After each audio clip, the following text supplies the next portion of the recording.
Good morning. This is Esther Tanez, owner and founder of ESTIR Insurance Agency. What a wonderful time of the year, isn't it? It is Christmas is coming. Some of us are celebrating Hanukkah. It's a wonderful, wonderful time. Anyway, so we're back, and today is going to be our last video for this year, 2016. I plan to come back on the second week of January. How are you, Raul? And continue talking about the journey. So I thought it would be a fantastic way to end the year talking about the first 4 steps. You know, when we first start a business, it's very confusing. You know, you're excited, but you're not sure what to do. And like I share with you, how are you, Jason? We make a lot of mistakes, and it's okay, because you still can survive as long as you do the right thing. So on our first video, we talked about characteristics, right? We talked about characteristic and behavior. Of course, it goes without saying that you have to be ethical, right? You have to have integrity, because if you want a long-term business, people need to trust you. And the only way to trust you is if you do the right thing. So what kind of behaviors we talked about?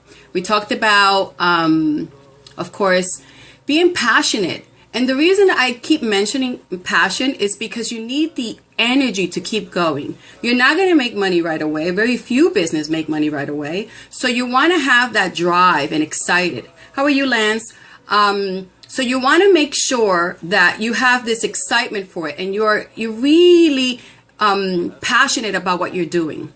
Of course, we also talk about believing in your product. It's very hard to sell a product that you don't believe in. So it's very important that you know your product knowledge, but you believe in your product, that what you say it does, it does it. Don't start to sell something that you don't even believe yourself, or you are exaggerating the benefits of that services when you really know that it isn't. So don't get into businesses to make a quick buck, because that doesn't work. And of course, sales. Sales. A lot of people are afraid of sales. I love sales. You know why? Because I believe, hi Mike, I believe in the product that I sell. I sell insurance. I believe that it's a product that protects people at their worst moment. You know, if you buy the right insurance policy, if you listen to the professional who's trying to protect you and guide you through this process. Of course, if you go online, well, you know, you're on your own. But if you're dealing with an agent and the person's trying to guide you to protect you, and something happens, you don't have to worry. You have nothing to worry about. So I do believe in my product, and make sure that you do as well. So the second thing is a name, right? Naming the business, creating a logo, and having a slogan. Very important. I talked about the name being, you know, catchy and rememberable, and being able to be marketable, because that's key. You don't want to get into some type of name that's too complicated. And I shared with you the story of Apple, right? Before, of course, Apple the fruit, right? And then Apple New York City. But Apple has done such a great job in marketing so well that when someone says, hey, you have an apple, you already know they're talking about computers. They're not talking about the fruit. So I do eat my apple, but that's not what we're talking about today. So make sure that you are picking a name that is catchy, and then the slogan has to be small, like Nike, right? Let's do it. So you want to make sure that you pick something small and that they relate it back to your business. And of course, the logo. And we talked about this, and people use their face as logo. I use an anchor. McDonald's uses the M, right? So just think about it and work with the creative team. There's many people that does this for a living, and they can really help you. Top 4 relationships, number 3. The top 4 relationships were the attorney, who helps you create contracts, right? Or read the contracts that you're going to sign. I mean, I have made the mistake of signing something and not understanding all that verbiage. And thank God that my attorney is excellent, because he after I signed it, he was able to fix some stuff for me. So the attorney, the accountant, the banker, right? You want to know, the accountant is going to help you choosing, do you want an LLC, an S corporation, right? A C corporation? What's the tax impact? How much I need to put to the side? Do I have to charge sales tax? You know, how often do I have to report it? Please don't mess up with the taxes, all right? You know, if you, they don't play games in the state of New Jersey either. In whatever state you're in, I'm sure they're very picky and very strict on making sure that you collect the funds that belong to them. Hi, Carmen. How are you?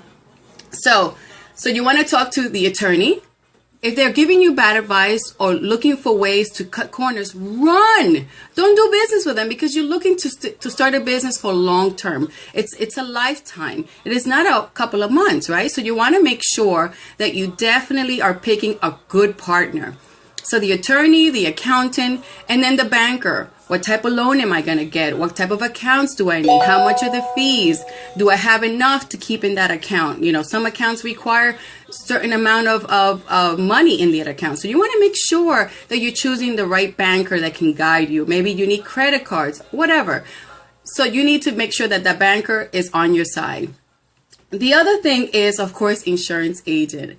And why would you go anywhere else but ESTIR Inc? No, I'm kidding. Actually, I'm not kidding. You should come to ESTIR Inc. But insurance is key because it protects your assets, your investments. It helps you make sure that when there is a problem, or when there's business interruption, or there's a fire, or you have a disgruntled employee, that you have the right insurance policy to defend you. Insurance policies include attorney protection. You know, you need to make sure that you are you're getting the right policy. Don't lowball. Don't talk about I'm selling less when you're selling more. Don't try to save $100 or $200 a year, because that $100 or $200 a year is going to cost you millions of dollars in a lawsuit.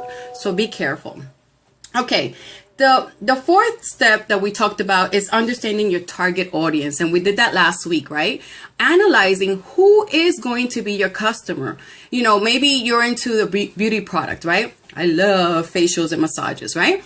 So you want to make sure that you are in an area where women kind of take care of themselves. They pamper themselves. They will have that extra money to spend on getting their facials and massages.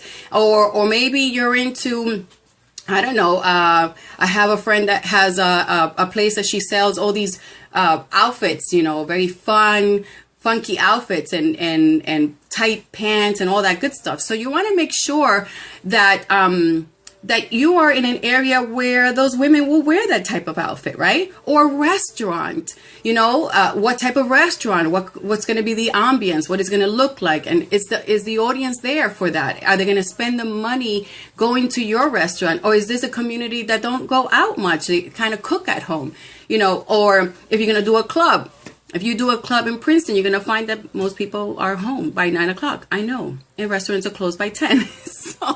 So you might not have a market. But if you go into maybe a city, putting a club may work out. So studying your target audience and knowing, you know, how much they would spend and how many families are there and who is your ideal client. When I come back, we're going to talk a little bit more about building the business. You know, this is all in preparation. It's very exciting. You know, you're getting your name, you're getting your logo, your slogan, where you're going to go, who's your audience. And then we're going to talk about how to hire, how to pick that team who's going to work with you, how to build an infrastructure. And let me tell you, one of the books that I think you should read around the holidays is the E-Myth. You see it? The E-Myth. This is my Bible. Look, I've used this book like it's like a Bible. So the E-Myth is a fantastic book to help you put the business together. It tells you how to build an infrastructure, how to market. I mean, it has everything. The story behind this book is in 2007, it was around this time of year, and I was going to a holiday party with a professional insurance agents, an association that I belong to as a board member, and it was my first year. Hi, Carlos. It was my first year with them. And let me tell you, so I go in there, of course, and I pick the first table that I find, and I sit next to this gentleman, and of course I introduce myself, very friendly and around the table, and the gentleman next to me, his name is Nick Sanfilippo. I hope he doesn't mind that I mention his name. At that time, he didn't know who I was, and he says, "Hey, what do you do, little girl?" And I was much younger back then. But anyway, so he said to me, "What do I do?" And I said, "I have an insurance agency." It was 2007 in December. And he said, he turns to his assistant. He says, "Why don't you send her that book? Because what's about to come, if she doesn't know this, her business will fail." And I don't know if he just knew because he knew the trend, because he's been in business for so long, but 2008 is when the market crashed.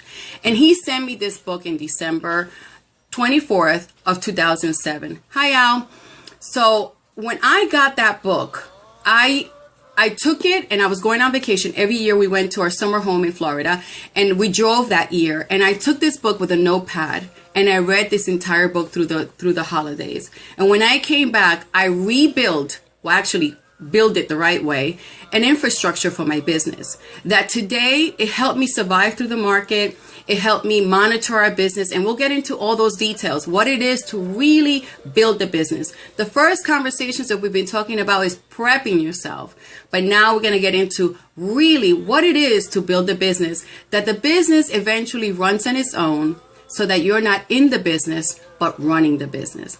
I'm so excited. I love the holidays. Christmas is here. Hanukkah is here. Everybody's in a good mood, celebrating, getting their gifts. And I hope and I wish you the best. So I'll see you the second week of January. And if you have any questions, please send them to me.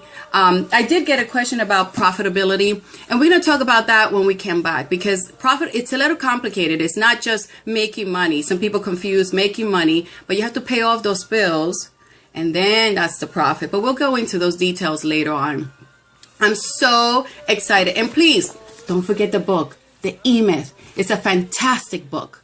Have a great holiday. This is Esther Tanez, owner of ESTIR Inc. Insurance Agency, with the journey of an entrepreneur. Don't forget to follow us on YouTube. Take care.